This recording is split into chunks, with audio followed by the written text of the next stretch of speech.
نحمده ونصلي على رسوله الكريم اما بعد فاعوذ بالله من الشيطان الرجيم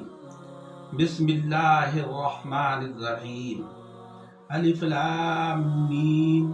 ذلك الكتاب لا ريب فيه هدى للمتقين الذين يؤمنون بالغيب ويقيمون الصلاة صدق الله العلي العظيم اللهم صل على سيدنا ومولانا محمد وعلى آل سيدنا ومولانا محمد وبارك وسلم. حضرات کرام، سورہ بقرہ کا درس چل رہا ہے اور سورہ بقرہ کا جو حصہ تلاوت کیا ہے اس میں سے آج جو موضوع ہے وہ ہے یقیمون الصلاۃ. متقی اور پرہیزگار وہ لوگ ہیں کہ جو نماز کو قائم کرتے ہیں، کیونکہ اس سے پہلے تھا ھدی للمتقین. یہ قرآن عظیم، یہ اللہ کی کتاب راہ دکھاتی ہے پرہیزگاروں کو، راستہ بتاتی ہے، ہدایت کرتی ہے متقین کو. اب سوال پیدا ہوتا تھا کہ متقی کون لوگ ہیں؟ تو اللہ تبارک و تعالیٰ نے اس کی تفصیل بیان فرمائی کہ پہلی صفت تو متقی حضرات میں یہ ہوتی ہے کہ الذین یؤمنون بالغیب، وہ بن دیکھے تصدیق کرتے ہیں جناب احمد مجتبی محمد مصطفیٰ صلی اللہ علیہ وسلم کی بتائی ہوئی ان باتوں اور ان امور کی کہ جو یقین کے ساتھ ان کے علم میں آ چکی ہیں. اور دوسری صفت یہ ہے کہ وہ یقیمون الصلاۃ، اور وہ نماز کو قائم کرتے ہیں. یقیمون یہ جمع کا صیغہ ہے، بحث فعل مضارع، اور باب افعال ہے. اقامہ یقیم و اقامتن کے معنی آتے ہیں قائم کرنا، اور قیام بھی ایسا کہ بالدوام ہو. ایسا نہیں کہ صاحب کبھی تو نماز پڑھ لی کبھی چھوڑ دی، بلکہ اقامت کا مطلب یہ آتا ہے کہ نماز کو بالدوام یعنی پابندی کے ساتھ اس کے مستحبات، اس کے سنن، واجبات اور فرائض کو اپنے ذہن میں رکھتے ہوئے، اس کا پورا لحاظ رکھتے ہوئے نماز کو پڑھنا. اقامہ یقیم و اقامتن، نماز کو قائم کرنا، اس کو پڑھنا، بالدوام اس کو اختیار کرنا. تفسیر جلالین کے اندر یقیمون کی تفسیر یدیمون ہے. وَيُقِيمُونَ الصَّلَاةَ، متقی وہ ہیں، پرہیزگار وہ ہیں کہ جو نماز کو قائم کرتے ہیں یعنی پابندی کے ساتھ پڑھتے ہیں. الصلاۃ کے معنی نماز کے ہیں. نماز اللہ جل شانہ وعم نوالہ کی ایسی فرض عبادت ہے کہ جو تمام عبادات کے اندر اہم ہے اور سب سے اول حیثیت اس عبادت کو حاصل ہے. میدان محشر کے اندر حقوق اللہ میں سب سے پہلا سوال جو ہوگا وہ نماز کے سلسلے میں ہوگا کہ تم نے نماز کو کیوں چھوڑا؟ تمہیں ہم نے طاقت دی، جسم میں قوت عطا کی، تم صحت مند بھی تھے، لیکن نماز کی پابندی تم کیوں نہیں کرتے تھے؟ فارسی کا ایک شعر ہے کہ روز محشر کے جاگداز بود، اولی پرسش کے نماز بود. محشر کے دن کہ جس وقت انسان کے اوپر گرمی کی شدت سے گھبراہٹ طاری ہوگی، اور اس وقت سب سے پہلا سوال یہ پوچھا جا رہا ہوگا کہ تم نے نماز کو کیوں چھوڑ دیا. تو عزیزوں، نماز کی پابندی ہمارے اوپر بہت ضروری ہے. اسلام کے قانون کے مطابق جب انسان بالغ ہوتا ہے اس وقت اس کے اوپر نماز فرض ہوتی ہے، اور آخری سانس تک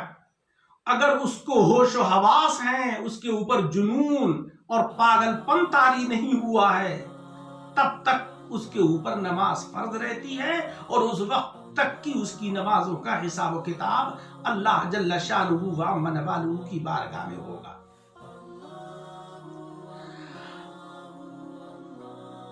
حضرات اکرام، قرآن عظیم میں ہے کہ ان الصلاۃ تنہی عن الفحشاء والمنکر،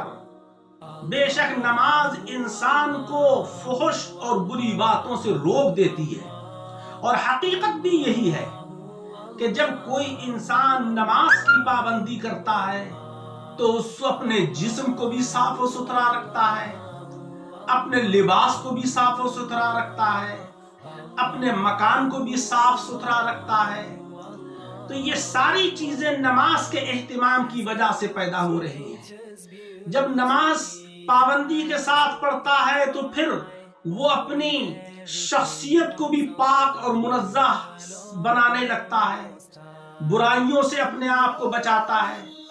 اس کو ہر وقت یہ خیال ہوتا ہے کہ میں اپنی زبان سے کوئی غلط بات نہ نکالوں، کیونکہ میں نماز پڑھتا ہوں، اللہ کی بارگاہ میں کھڑا ہوتا ہوں۔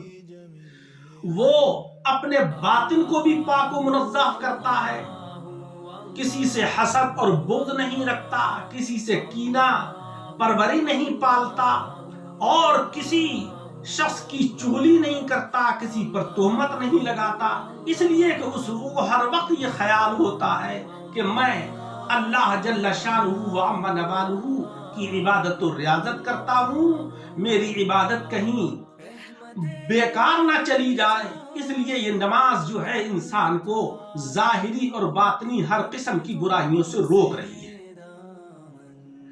قرآن عظیم کے ایک مقام پر ہے کہ قد افلح المؤمنون الذین هم فی صلاتهم خاشعون، تحقیق کامیاب ہو گئے وہ لوگ جو اپنی نمازوں کے اندر خشوع اختیار کرتے ہیں۔ خشوع کیا چیز ہے؟ خشوع یہ ہے کہ جب انسان اللہ تبارک و تعالیٰ کی بارگاہ میں نماز کے لیے کھڑا ہو جائے تو پھر ایسا ہمتن متوجہ ہو اللہ کی طرف کہ اس کا دل، اس کا دماغ، اس کے جملہ حواس سب اللہ رب العزت کی خوشنودی اور رضا حاصل کرنے کے لیے تیار ہو جائے۔ ایسا نہ ہو کہ نماز کے لیے نیت باندھے ہوئے کھڑا ہے لیکن اس کا دھیان کسی اور کام میں لگا ہوا ہے، تو یہ نماز خشوع کے خلاف ہے۔ قرآن عظیم کا جو حصہ پڑھا یقیمون الصلاۃ، اس سے وہ لوگ بھی خارج ہو گئے کہ جو نماز کبھی تو پڑھتے ہیں اور کبھی چھوڑ دیتے ہیں۔ اس کے اندر وہی حضرات شامل ہیں کہ جو نماز کی پابندی کرتے ہیں، نماز کو کبھی چھوڑتے نہیں، اور اگر کسی عذر کی وجہ سے، کسی مجبوری کی وجہ سے ان سے نماز چھوٹ جائے تو وہ اس کی قضا کرتے ہیں، اور اس کے بعد اللہ تبارک و تعالیٰ سے دعا کرتے ہیں کہ الہی اس کسی کوتاہی کی وجہ سے، کسی غلطی کی وجہ سے ہم سے یہ نماز چھوٹ گئی ہے، اس کی ادائیگی میں ہم سے تاخیر ہو گئی ہے، اے مولا ہماری اس غلطی کو، اس کوتاہی کو تو معاف فرما دے۔ یقیمون الصلاۃ چونکہ جمع کا صیغہ ہے، اس سے ایک بات یہ معلوم ہوئی کہ اللہ تبارک و تعالی یہ چاہ رہا ہے اپنے بندوں سے کہ وہ نماز کو جماعت کے ساتھ پڑھیں، کیونکہ جمع کا صیغہ دلالت کرتا ہے جماعت کے اوپر۔ قرآن عظیم کے ایک مقام پر ہے کہ وَارْكَعُوا مَعَ الرَّاكِعِينَ، تم رکوع کرو رکوع کرنے والوں کے ساتھ، یعنی نماز پڑھو جماعت کے ساتھ۔ جو جماعت کے ساتھ نماز ہوتی ہے اس کا اجر و ثواب بھی زیادہ ہوتا ہے۔ جناب نبی اکرم صلی اللہ علیہ وسلم نے ارشاد فرمایا کہ جو تنہا نماز پڑھتا ہے اس کو تو ایک نماز کا ثواب ملتا ہے، ایک پڑھنے کا، اور جس نے جماعت کے ساتھ پڑھی اس کو اللہ تبارک و تعالی 27 نمازوں کا ثواب عطا فرماتا ہے۔ لہذا ہمیں یہ چاہیے کہ ہم جماعت کی پابندی کا پورا خیال رکھیں۔ نماز کے ہمارے اوپر ظاہری فوائد بھی مرتب ہوتے ہیں اور باطنی فوائد بھی مرتب ہوتے ہیں۔ ظاہری فوائد تو یہ ہیں کہ جب ہم نماز پڑھتے ہیں تو پاکی اور صفائی کا بڑا خیال رکھتے ہیں، اور صفائی جو ہے وہ انسان سے بیماریوں کو دور بھگاتی ہے۔ چونکہ ہم وضو کرتے ہیں تو اس میں کلی کرتے ہیں، ہمارا منہ صاف ہوتا ہے، ناک میں پانی داخل کرتے ہیں، ناک کی صفائی ہوتی ہے، ہاتھوں کو دھوتے ہیں تو ہاتھوں کی صفائی۔ اور نبی اکرم جناب محمد مصطفیٰ صلی اللہ علیہ وسلم سے ایک مرتبہ یہ معلوم کیا کہ یا رسول اللہ، میدان محشر کے اندر تو بہت سی امتیں ہوں گی، جب میں غفیر ہوگا وہاں پر آپ اپنی امت کو کیسے پہچانیں گے؟ تو پیارے آقا صلی اللہ علیہ وسلم نے فرمایا کہ میدان محشر میں میری امت کے وہ اعضاء جو وضو کے اندر دھلتے ہیں وہ اتنے نورانی اور چمکدار ہوں گے کہ جیسے مہتاب چمک رہا ہے، اور میں اس کی آب و تاب اور چمک سے پہچان لوں گا کہ یہ میری امت ہے جن کے وضو کے اعضاء دور سے دکھ رہے ہیں۔ برادران اسلام، نماز اللہ تبارک و تعالیٰ کا وہ فریضہ ہے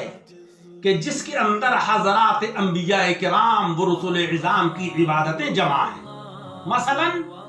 فجر کی نماز سب سے پہلے حضرت آدم علیہ السلام نے ادا فرمائی، ظہر کی نماز حضرت ابراہیم خلیل اللہ علیہ السلام نے ادا فرمائی، عصر کی نماز حضرت یونس علیہ السلام نے ادا فرمائی، مغرب کی نماز حضرت عیسیٰ علیہ السلام نے ادا فرمائی، اور عشاء کی نماز حضرت موسیٰ علیہ السلام نے ادا فرمائی۔ تو ہماری یہ 5 وقت کی جو نماز ہے وہ ادائیں ہیں حضرات انبیاء کرام و رسول اعظام کی، جو عطا ہوئی ہے امت جناب محمد مصطفیٰ صلی اللہ علیہ وسلم کو۔ اور دوسری حیثیت سے جب ہم یہ دیکھتے ہیں کہ اللہ تبارک و تعالیٰ نے ساری مخلوق کی عبادتوں کا مجموعہ نماز کو بنا دیا ہے، مثلا یہ درخت، یہ پیڑ جو اللہ کی مخلوق ہیں قیام میں کھڑے ہوئے ہیں اور اللہ کی حمد و ثنا بیان کر رہے ہیں، چوپائے گائے بیل گھوڑا بھینس یہ چوپائے ہیں، یہ رکوع میں ہیں اور اللہ کی حمد اور اس کی ثنا پڑھ رہے ہیں، یہ حشرات الارض سانپ بچھو کیڑے مکوڑے سجدے میں ہیں اور اللہ کو یاد کر رہے ہیں۔ مولا جل شانہ وعم نوالہ نے مینڈک کو پیدا کیا جو بیٹھا ہوا ہے جلسے کے شکل میں، اور وہ اللہ کی حمد اور اس کی ثنا بیان کر رہا ہے، کیونکہ قرآن کہتا ہے کہ یسبح للہ ما فی السماوات وما فی الارض، زمین اور آسمان کے اندر جتنی بھی مخلوق ہے سب اللہ جل شانہ وعم نوالہ کی حمد و ثنا بیان کر رہی ہیں۔ تو نماز کے اندر اللہ کی ساری مخلوق کی حمد و ثنا اور ان کی عبادت کا طریقہ مولا رب العزت نے جمع فرما دیا۔ آپ حضرات نے سنا اور پڑھا ہے کہ آقائے نامدار مدنی تاجدار جناب خاتم النبیین اشرف المرسلین محمد الرسول اللہ صلی اللہ علیہ وسلم جب معراج میں تشریف لے گئے تو کچھ فرشتوں کو دیکھا کہ وہ قیام میں کھڑے ہوئے اللہ کو یاد کر رہے ہیں، کچھ فرشتوں کو دیکھا کہ وہ رکوع میں ہیں اور اللہ کی حمد و ثنا بیان کر رہے ہیں، کچھ فرشتوں کو دیکھا کہ وہ قومیں اور جلسے میں ہیں اللہ کو یاد کر رہے ہیں، کچھ کو دیکھا کہ وہ سجدے میں ہیں اللہ کی حمد و ثنا پڑھ رہے ہیں۔ آقا علیہ السلام نے کہ دل میں یہ خواہش ہوئی کہ کاش اللہ تبارک و تعالیٰ ان فرشتوں جیسی عبادت میری امت کو بھی عطا کر دیتا۔ اللہ تبارک و تعالیٰ نے 50 وقت کی نماز امت محمد مصطفیٰ صلی اللہ علیہ وسلم کے اوپر فرض فرمائی، جس میں فرشتوں کی عبادت کا طریقہ شامل فرما دیا۔ حضرت موسیٰ علیہ السلام کی بار بار گزارش سے اللہ تبارک و تعالیٰ نے 50 وقت کی نماز کی ادائیگی کو تو معاف کر دیا، 5 وقت کی ادائیگی کو باقی رکھا، لیکن فرمایا کہ ہم جو وعدہ کرتے ہیں، جو چیز فرض کر دیتے ہیں، اس کے اندر تخفیف نہیں ہوتی، ادائیگی ضرور معاف کرتے ہیں، لیکن 5 وقت کی نمازوں کا اجر و ثواب 50 وقت کی نمازوں کے برابر ہی رہے گا۔ سبحان اللہ، کیا مبارک عبادت ہے کہ جب انسان بارگاہ الہی میں کھڑا ہوتا ہے اور یہ تصور کرتا ہے کہ اے مولا کریم، میں تیری بارگاہ میں ہوں، تو میرے قیام کو بھی قبول فرما، میرے رکوع کو بھی قبول فرما، میرے سجدوں کو بھی قبول فرما۔ اللہ تبارک و تعالیٰ کہتا ہے کہ یا ملائکتی قد استحییت من عبدی ولیس لہ غیری، فرشتوں گواہ ہو جاؤ، یہ بندہ تو میری بارگاہ میں سر بسجود ہے، مجھے یاد کر رہا ہے، میرے در کے علاوہ کون سا در ہے، کہاں جائے گا؟ میں نے اس کی عبادت کو قبول کر لیا، اس کی نماز کو قبول کر لیا، اس کی دعا کو قبول کر لیا۔ حضرات اکرام، میری آپ حضرات سے گزارش ہے کہ نمازوں کا بھرپور اہتمام کریں، اپنے بچوں کو بھی تاکید کریں، اپنے گھر کے احباب کو بھی تاکید کریں، کیونکہ قرآن عظیم میں ہے کہ وَأْمُرْ أَهْلَكَ بِالصَّلَاةِ، اپنے گھر کے لوگوں کو نماز پڑھنے کا حکم دو۔ اسلام کے اندر سب سے پہلی منزل تہذیب الاخلاق ہے، اور دوسری منزل تدبیر منزل ہے، اور تیسری سیاست مدنیہ۔ تہذیب الاخلاق کا مطلب ہے کہ انسان اپنے آپ کو اسلامی شعائر کے مطابق ڈھال لے، اور اس کے بعد اپنے گھر کے لوگوں کو، اس کے جو بھائی ہیں، اس کی بہنیں ہیں، اس کی بیوی ہیں، بچے ہیں، ان کو شریعت مطہرہ کا پیکر بنائے، اس کے بعد محلے اور شہر کے لوگوں کی طرف کو توجہ کرے۔ کاش ہم ان 3 اصول کو اپنا لیں تو ہمارے معاشرے کے اندر جو خرابیاں ہیں اور عبادت اور ریاضت سے جو بیزاری ہے، یہ کافی حد تک دور ہو سکتی ہے۔ اللہ جل شانہ و عم نوالہ مجھے اور آپ سب حضرات کو اعمال صالحہ کی توفیق عطا فرمائے، نماز کی پابندی کا شوق اور جذبہ عطا فرمائے۔ آپ حضرات سے گزارش ہے کہ زیادہ سے زیادہ اس ویڈیو کو شیئر کریں تاکہ لوگوں کو دین کی معلومات پہنچے اور ان کے علم میں اضافہ ہو۔ آمین بجاہ النبی الکریم۔